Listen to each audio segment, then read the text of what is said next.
Boa noite, igreja. Para mim é um prazer estar aqui com vocês, dividindo um pouco do meu conhecimento. Como o pastor Edgar já adiantou, eu sou da casa, estou no Horto há 16 anos. Foi aqui que eu me formei com a educação cristã, né? E conheci meu marido, sou casada há 16 anos. Preciso dar um oi para minha filha, porque ela só deixou vir aqui se eu falasse um oi para ela. Lorena, beijo. Mas vamos aqui falar um pouquinho sobre dinheiro, né? Eu sei que nesse momento não tem sido fácil, e é por isso que eu estou aqui, para poder realmente ajudá-los. Agora, para começar, eu vou fazer uma pergunta. E o chat está liberado para conversas, pessoal. Então, vocês podem mandar o que vocês quiserem, comentários e sugestões no chat. Seguinte, falem para mim. Pense numa pessoa milionária. Mas, assim, numa pessoa milionária mesmo. Escrevam aí no chat quem vem a primeira pessoa na sua cabeça. Quem no mundo tem mais dinheiro. Eu sei que já teve um briefing pequenininho aqui, mas quem você acha? Nós tivemos aí os milionários, agora nós pensamos, então, eu vou apresentar para vocês 3 bilionários. O montante que essas pessoas têm é mais de 230 bilhões. E andar no jatinho particular deles é como se eles estivessem andando de metrô, gente. Imagina só quanto dinheiro essas pessoas têm. Né? Então, eu vou apresentar eles para vocês. Esse aqui é o CEO da Amazon, é o Jeff Bezos. Ele tem aproximadamente 113 bilhões de dólares. Vamos lá. Eu tenho o Bill Gates, que tem em torno de 96 bilhões de dólares. E eu tenho também o Daniel Ek, que ele tem em torno de 2 bilhões de dólares. Agora, vamos lá, gente. Vocês usam esses recursos, essa empresa que eles têm aí, que eles comandam? Vocês usam a Amazon?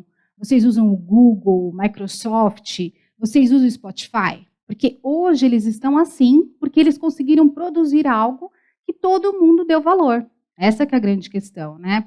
E aí, só para vocês terem uma ideia, eu quero contar para vocês uma historinha.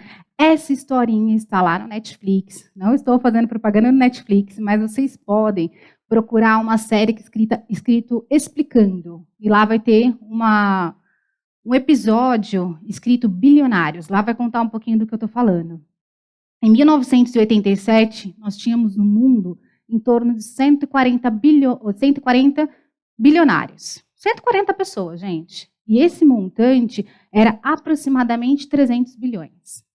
Agora, 20 anos depois, nós temos mais de 2 mil bilionários. Né? O que a soma dessa riqueza toda é quase 9 trilhões de dólares. Claro que aqui, gente, são as coisas declaradas. Essa estatística aqui é da Forbes. E aquilo que não é declarado. Né, porque ainda tem muita gente que consegue, através de trust, algumas coisas do mercado financeiro, meio que guardar o dinheirinho dele ali para que ninguém saiba, né? Ou alguns tipos de empresas também que eles acabam formando. Então, aqui é para a gente ter uma ideia de quantos bilhões em dinheiro há no mundo. E aí eu tenho uma pergunta para você. E se você tivesse oportunidade de ter muito dinheiro, o que você faria? Escrevam aí no chat. Por favor, eu vou dar um minutinho para vocês escreverem no chat. Vamos fazer assim. Enquanto vocês escrevem, eu vou passar um filme. É um filme bem curtinho da FEBRABAN. A FEBRABAN é a Federação Brasileira dos Bancos, onde eles estão falando nesse episódio exclusivamente do endividamento, né, endividamento excessivo, mas que eu quero que vocês foquem nos personagens em que o Pedro Bial conversa, que são dois BBB, né? Ex-BBB, ou seja, as pessoas que vão lá para casa expõem toda a vida delas para elas ganharem 1 milhão. Vamos lá? Todo mundo sonha em ganhar na loteria, ganhar uma boa herança, vencer um reality show. Mas será que as pessoas que ganharam tudo isso souberam lidar com tanto dinheiro? Se eu ganhasse na loteria, provavelmente eu viajaria o mundo todo. Ia comer do bom e do melhor, ficar nos melhores hotéis. Quer dizer, o meu dinheiro não ia durar muito. Dinheiro na mão é vendaval na vida de um sonhador. ganhador. Nosso papo reto de hoje é sobre um mal que atinge muita gente, mas muita gente mesmo. Endividamento excessivo. Eu tenho dívida da faculdade ainda. Tenho dívida com o carro, cartão de crédito e o cheque especial. Fazer um empréstimo para poder cobrir uma despesa que foi excessiva no mês não é necessariamente um problema, mas tem que pensar se a despesa é realmente essencial. Não tem mágica. No futuro, você vai ter que pagar esse empréstimo que você fez. Hoje eu vim a uma empresa onde estão cadastradas milhões de pessoas com o nome sujo. E para entender como esses nomes vêm parar aqui, eu trouxe dois caras que sabem tudo sobre ganhar prêmio e depois gastar. Meus amigos Max Porto e Rafinha. Vamos lá, vamos levar um papo reto ali. Rafinha, começa contigo? No começo, a minha preocupação era ter uma segurança, né? Investir em algumas coisas que eu gostava. Hoje, eu trabalho com tatuagem, o meu estúdio é meu investimento. Daquele dinheirão todo, o que você ainda tem hoje? Eu tenho guardado e vou querer tentar manter o máximo possível para eu ter uma segurança na minha vida. Algo me diz que o Max foi por um caminho um pouco diferente. Qual foi o seu? Verdade. Eu tinha muitos sonhos que eu queria realizar, então quando eu recebi essa bolada, para mim foi como um vale sonho. Em resumo, daquele dinheiro todo, o que ficou? Daquele montante, nenhum centavo. Eu me endividei. Bem, minhas dívidas se tornaram dívidas de uma pessoa milionária. Pois é, se até quem ganha prêmio pode se endividar, imagine quem trabalha duro, se desdobra para pagar as dívidas e ainda precisa fazer o dinheiro sobrar. Tem que fazer as contas, sempre. Vamos lá, gente. Agora, os dois, tanto o Max quanto o Rafinha, eles ganharam R$1 milhão entre 2008 e 2009. Me digam, se fosse você ainda teria esse dinheiro? E aí fica uma pergunta também. Por que eles agiram diferente, gente? Eu acredito que se vocês fizerem essa pergunta dentro da casa de vocês, se você tivesse R$1 milhão na mão, o que você faria? Cada um começa a dar sua sugestão, né, sua opinião. Olha, eu compraria um carro, eu compraria uma casa, né? Por quê? Cada um tem os seus sonhos, tem os seus desejos, tem aquilo que a gente traz ao longo da nossa vida de educação financeira, isso se ouve, né? E em função disso, as pessoas acabam agindo diferente. Então, minha pergunta para você é, coloquem aí no chat, porque eu estou fazendo um monte de perguntas, hein, gente? Quem você seria? O Max, que precisava do Vale Sonho, ou o Rafinha, que precisava de segurança? Quem vocês seriam? Pensando em mim, se eu fosse um dos dois, eu pensaria em segurança. Mas e você, né? Porque isso é uma questão muito pessoal. Aonde eu quero chegar quando a gente vê todo esse dinheiro, a gente também começa a fazer algumas críticas ou pensamentos do tipo, mas foi muito fácil ganhar esse dinheiro, ele é rico, mas ele nem precisou se esforçar tanto, né? Será que é isso mesmo, gente? Por quê? Ser rico é pecado? É algo que a gente ouviu, e aí a gente tem os extremos dentro das igrejas, né? Que é o ser rico, aliás, para eu ser rico, eu posso ser milionário dentro da igreja, ou eu tenho que ser aquele pobre, né? Então, o que é a verdade? O que a palavra de Deus fala? Ser rico é pecado? O que vocês acham? Coloca aí no chat. A Aninha está aqui, ó. Não. Gente, ser rico não é pecado. Inclusive, nós temos muitas pessoas que são tementes a Deus, são piedosas, conhecem a palavra, fazem as suas contribuições. Então, não é pecado ser rico. O que a palavra de Deus fala é que a gente precisa tomar cuidado com isso. Por quê? Porque quando a gente busca muito dessa riqueza, a gente acaba deixando coisas para trás. Ou fazendo escolhas que talvez não fossem tão necessárias, né? Não fosse necessária para a sua vida. Não é pecado, como eu disse para vocês. Mas a palavra de Deus fala para tomar cuidado. Olha esse versículo. Ninguém pode servir a dois senhores, pois odiará um e desprezará o outro. Vocês não podem servir a Deus e ao dinheiro. Isso está lá em Mateus 6:24. Além disso, gente, o que a palavra de Deus fala é para a gente não colocar a segurança ou, né, colocar a esperança numa eventual segurança. Porque isso também é o extremo, né? Quando a gente pensa que a gente precisa ter muito dinheiro, que a gente vai se sentir seguro, né? E às vezes não é muito. Às vezes eu guardo meu dinheiro, estou endividada, mas estou com o dinheiro guardado lá na poupança, no investimento, não tiro esse dinheiro de jeito nenhum, porque aquilo me dá uma falsa sensação de segurança. né? E será que é isso mesmo que Deus quer de nós? Então, vamos lá, ó. Não esgote as suas forças tentando ficar rico. Tenha bom senso. As riquezas desaparecem assim que você as contempla. Elas criam asas e voam como águia pelo céu. Então, se for para você se esforçar, você abrir mão de muitas coisas para que você tenha dinheiro, você deve repensar, né? Assim, cada família tem a sua formação e sabe do que pode ou não abrir mão. Então, desde que tudo isso seja acordado, vocês precisam realmente ouvir o conselho um do outro, porque às vezes a gente tem os workaholics, né, que estamos ouvindo muito isso nessa época, e aí eu tenho um parceiro que é mega workaholic, você dá uns toques e a pessoa continua vivendo, não é assim não, às vezes a pessoa não está enxergando. Então, quando a gente começa a falar sobre isso, é importante você dar ouvidos para o que a sua família tem falado na sua busca, né? E essa busca por riqueza também se diz respeito, muitas vezes, a acertar dívidas também, né? Eu quero quitar todas as minhas dívidas, então eu vou trabalhar que nem louco agora. Mas será que realmente é isso, né? É importante que a gente faça essa avaliação. Isso tudo eu estou falando diante do mundo, né? E o que Deus quer para nós? Deus quer que você seja rico? Ou Deus quer que você tenha, o que você tem já é o suficiente? O que Ele quer? O que Deus quer para nós, gente, é que nós sejamos mordomos fiéis.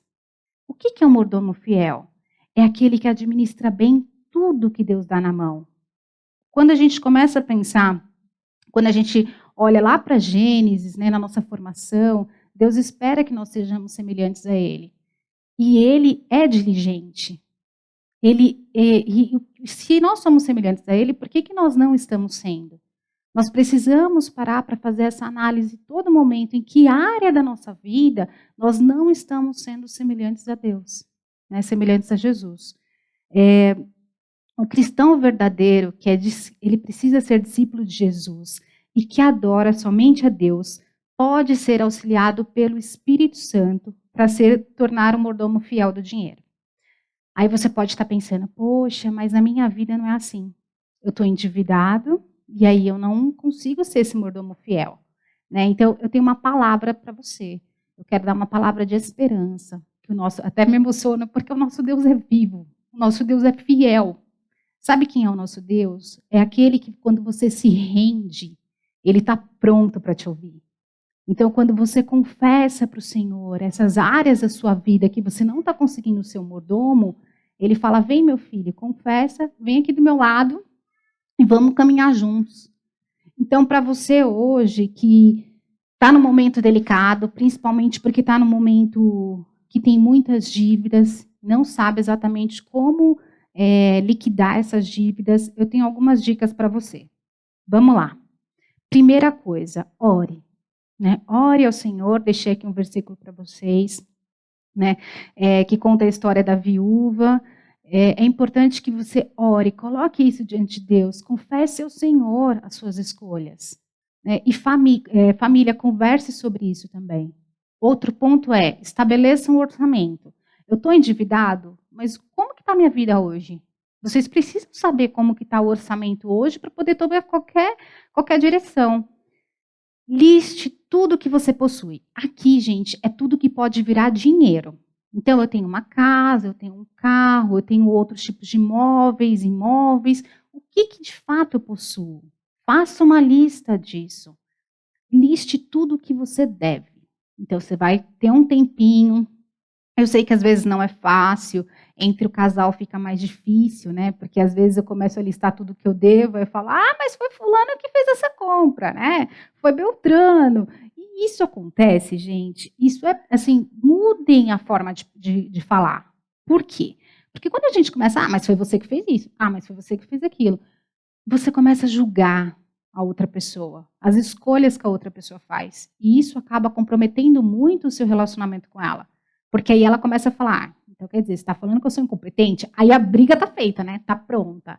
Então não, comecem a listar tudo que vocês devem sem julgamento. Mas só fazendo a pergunta, e aí, o que você está devendo hoje? Vamos sentar, enfrentar essa dívida enfrentar, porque tem muita gente que não consegue. Que eu falo, nós como cristãos não deveríamos estar devendo, mas se estamos, precisamos pagar. Né? Essa história de, mas o cartão de crédito cobra muitos juros, o empréstimo no banco cobra muitos juros. Gente, cobra. Mas quando você for lá no banco adquirir esse empréstimo, você sabia quanto você ia pagar. Estava lá qual eram os juros. Então, nós devemos honrar o nome do Senhor. Nós devemos estabelecer um programa de pagamento para cada credor. Pode ser que o seu caso esteja muito complicado. Eu já tive clientes que na hora que vieram falar comigo, estava quase perdendo o apartamento de dívidas. E a questão é, vamos listar qual credor eu vou pagar de primeiro. Então, você precisa saber quais são as pessoas que você deve. Inclusive, aquele dinheiro que foi emprestado por alguém. Porque as pessoas nos emprestam para nos ajudar.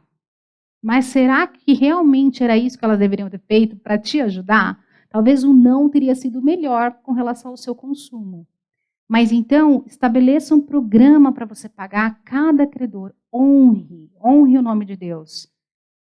Considere nesse momento se você está endividado e você tem uma renda extra.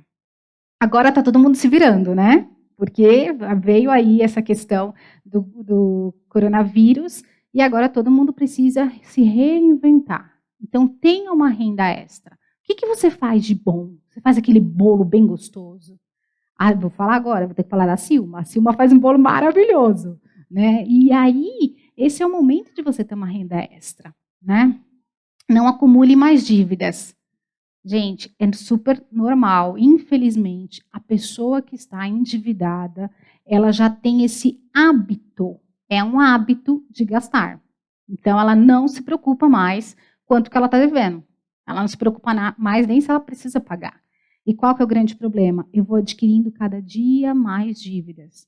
Este não é o momento para isso. Honre a Deus, não faça mais dívidas. Um ponto primordial, contente-se com o que você tem. Né? Seja contente com aquilo que Deus tem dado para você.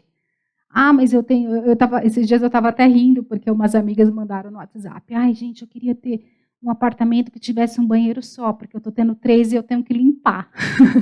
Aí eu falei assim para elas, nossa, então eu estou vivendo o sonho de vocês. Né? Aí uma falou assim, mas meu apartamento, eu queria ter um apartamento menor, com banheiro só. Eu falei, nossa, então o sonho de vocês está sendo realizado da minha vida. Né? Eu brinco disso, porque é verdade, a gente precisa se contentar com o que a gente tem. Eu preciso me contentar também com o que eu tenho. E cada um faz as suas escolhas. Contentar no sentido de, eu sou contente e agradeço ao Senhor por aquilo que eu tenho. Este é o tempo da gente fazer isso. Para sair das dívidas, mude seu estilo de vida. Gente, não tem mais como você manter o mesmo estilo de vida com as dívidas que você tem. É necessário que você faça um readequamento disso tudo. Então, assim, eu compro no mercado, compro a melhor marca, vamos trocar essa marca, pelo menos por enquanto, né, para a gente poder rever aonde a gente tem uma sobra ali no orçamento, onde pode sobrar para a gente quitar essa dívida. Um outro ponto é, não desista de sair das dívidas. As dívidas podem estar parecendo assim uma montanha. Gente, mas dá para solucionar. Eu espero estar encontrando vocês bem, espero estar encontrando vocês, que vocês estejam em casa, espero que vocês tenham muita saúde, porque se você tiver saúde, isso vai ser o suficiente para você enfrentar qualquer dívida que você tenha. Então, você consegue trabalhar. Né? Agora, é claro que a gente vai precisar se readequar. Os modelos de trabalho estão mudando, agora mais do que nunca. Né? Esses dias eu fiz um curso, e no curso estava falando, quem tem filho de 5, 6 anos está preparando o filho para qual profissão? Se dentro desse período, dentro de 20 anos, 50% das profissões vão ter deixado de existir. Então, e você? Como é que você está revendo o seu negócio ou revendo a forma como você administra seu dinheiro ou ganha? Então, esse é o momento que eu falo, ore a Deus, peça a Deus que te dê criatividade, que te mostre qual passo você deve seguir. Né? Olha, que Deus te dê alternativas, e aí eu vou contar para vocês o meu testemunho também, nesse sentido. Uma vez eu trabalhava e estava pensando, ai, Senhor, quero sair desse trabalho que eu faço. Nunca me esqueço, eu estava subindo a 9 de julho e orando, e Deus falou no meu ouvido. Deus me mostrou, né? Assim, as pessoas falando, nossa, você é muito didática. Eu falei, nossa, então eu posso dar aula? Eu falei, legal, posso dar aula. Mas vou dar aula do quê, Senhor?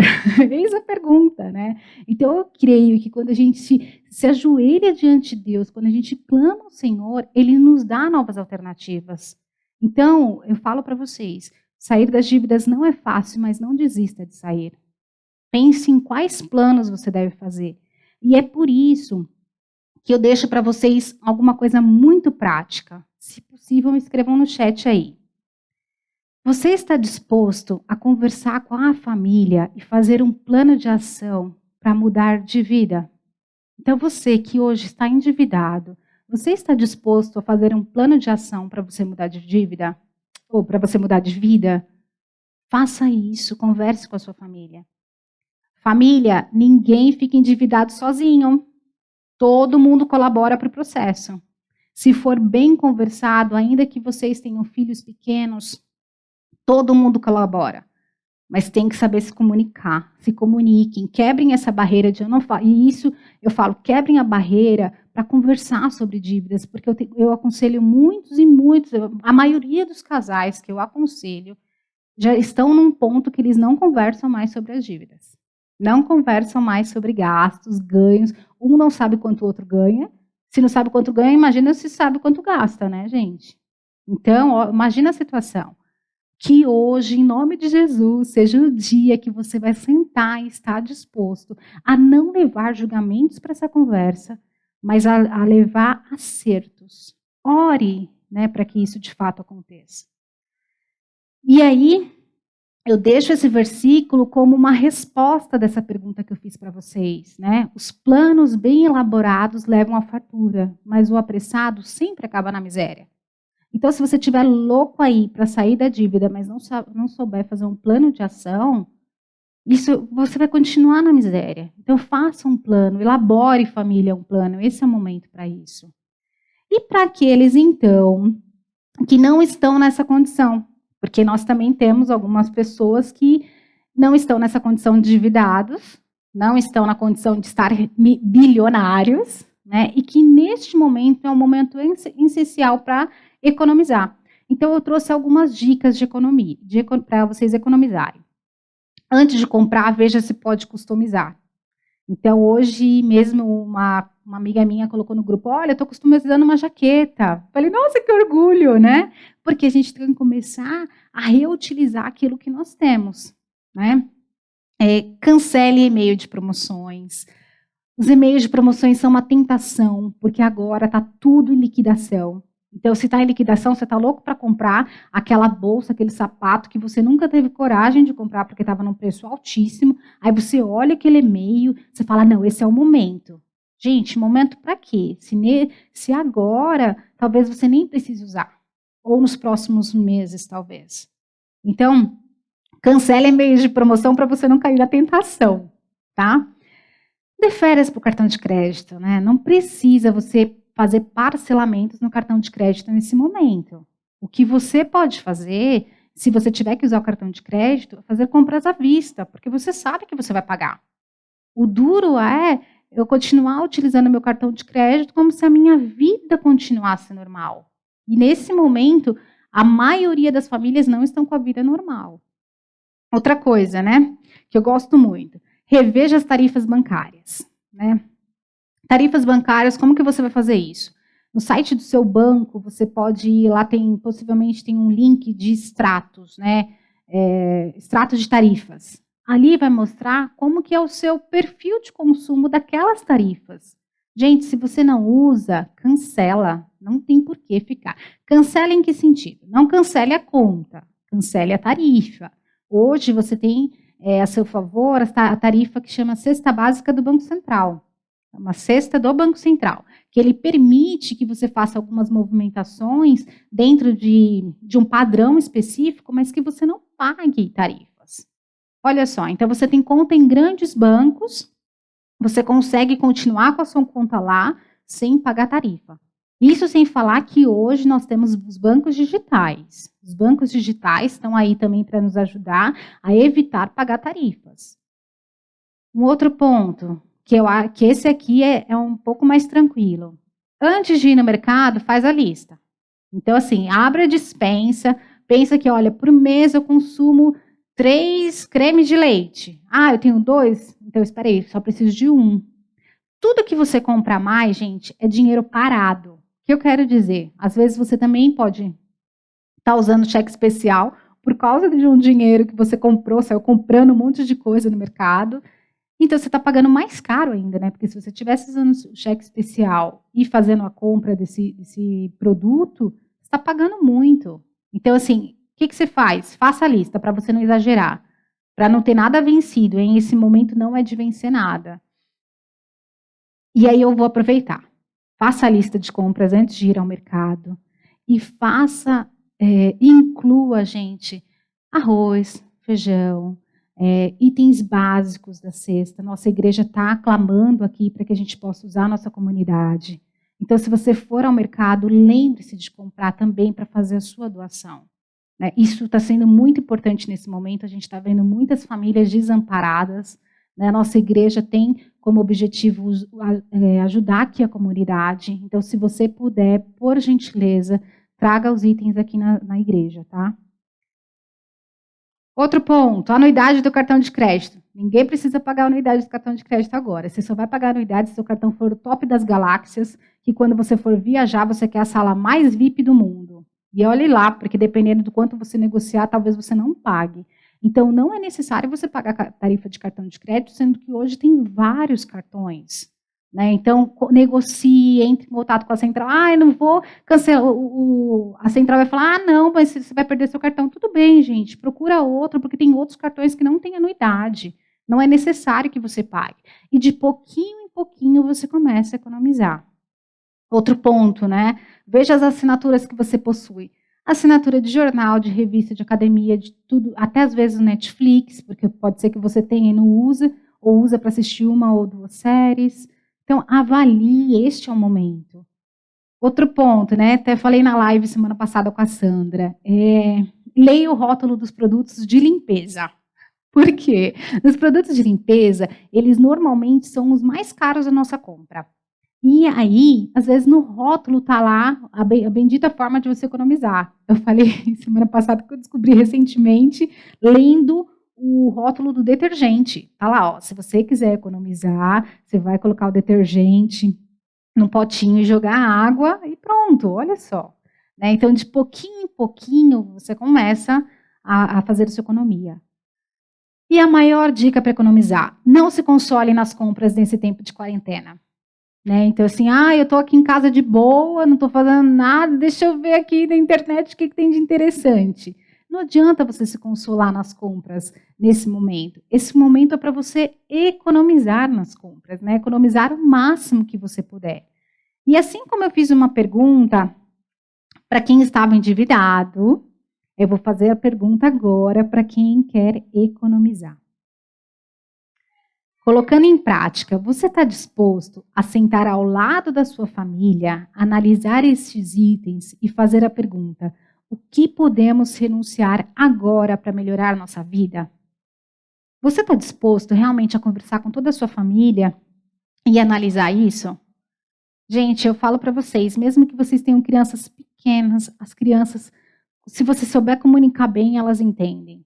Você precisa já começar de pequenininho explicar para ela que ela tem que fazer escolhas e que nada é barato, né? Então, nesses momentos, vou fazer uma lista de mercado. Costumo fazer isso com a Lorena. Lolo, vai lá no armário, vê quanto creme de leite tem lá, vê quanto extrato de tomate tem lá. Ela vem. Aí eu vou falando para ela, aqui é a listinha do mercado.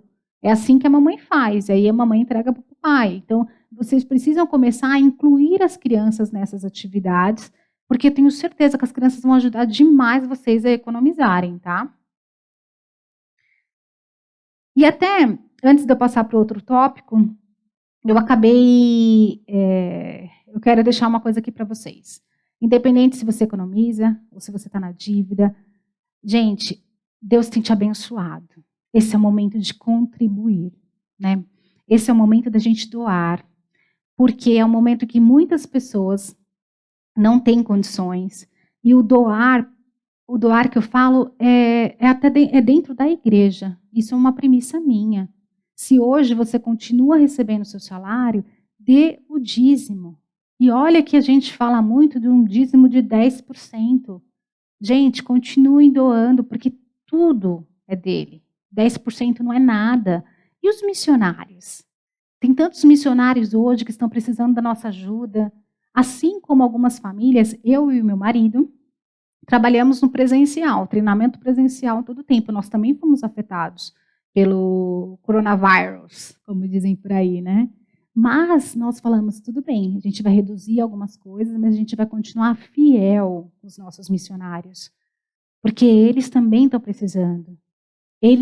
Missões e a nossa igreja, né, as igrejas de uma forma geral, precisam da nossa contribuição. Nós precisamos colocar isso lá na parte de cima do nosso orçamento e depois as demais coisas. Quem hoje não está economizando com carro, gente? Hoje eu peguei minha planilha de orçamento, falei, espera aí, deixa eu ver onde está a minha maior economia no meu orçamento. Hoje é o carro.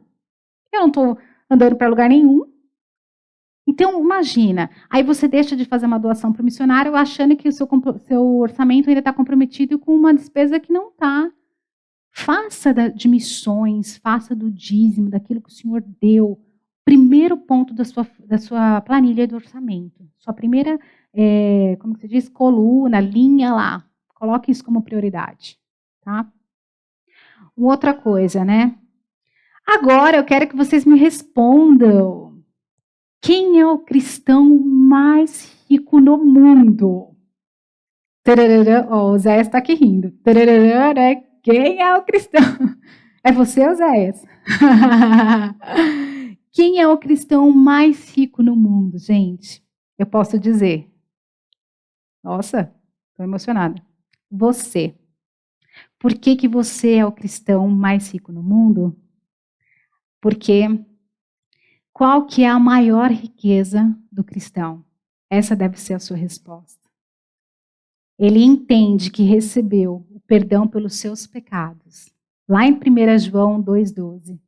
Então, quais são as riquezas, né? A maior riqueza de nós como cristãos? Entender que recebemos o perdão pelos nossos pecados.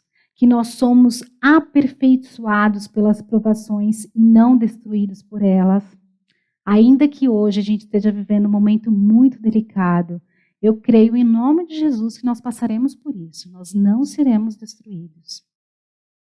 Nós somos acolhidos por Deus em qualquer situação, como está escrito em Salmos 27:10. Nós temos as forças renovadas por Deus. Glória ao Senhor. E nós somos livres da escravidão do pecado. Quando tudo isso é claro para você, gente, a sua vida é muito diferente. Essas são as nossas maiores riquezas. Então, não precisa a gente ter bilhões em dinheiro. O que nós precisamos é nos relacionarmos verdadeiramente com o Senhor.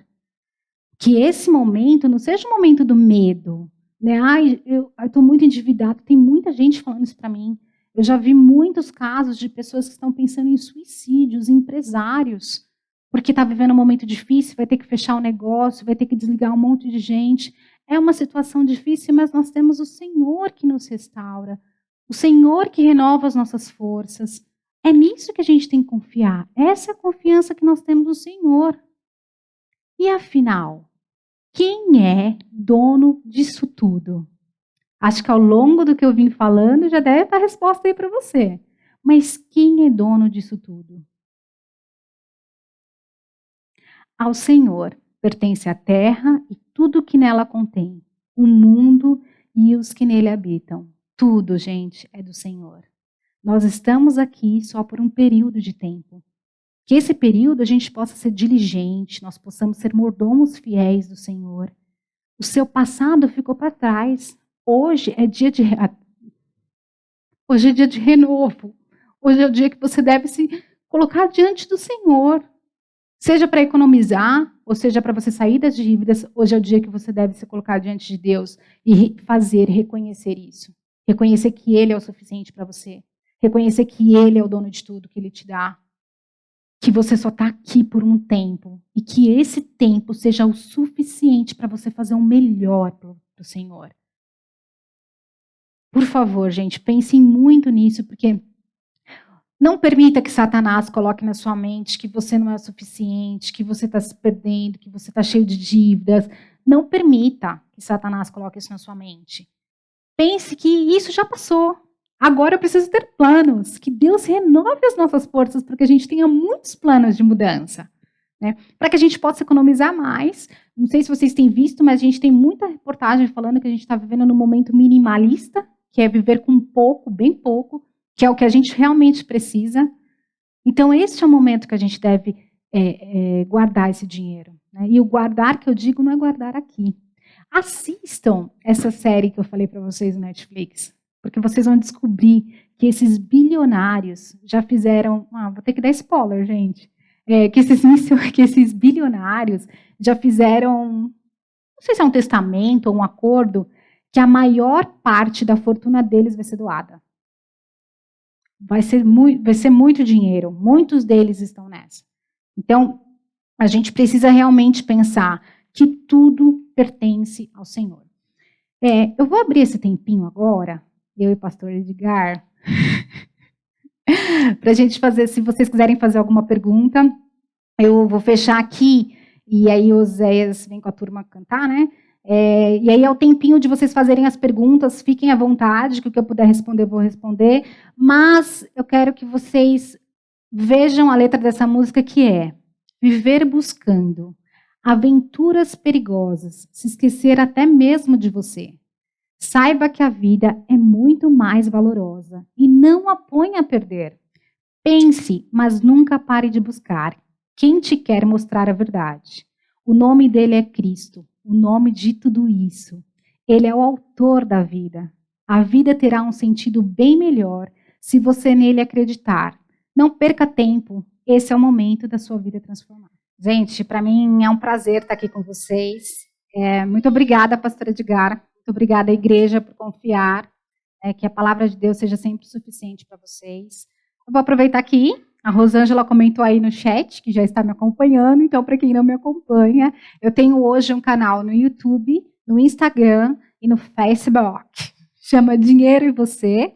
O Você é aquele VC, Dinheiro e VC. Lá eu vou dar muitas dicas de economizar, sair das dívidas, de finanças de uma forma geral. Então, me acompanhem, divulguem aí para todo mundo, que o objetivo é fazer com que a educação financeira no nosso país seja muito melhor.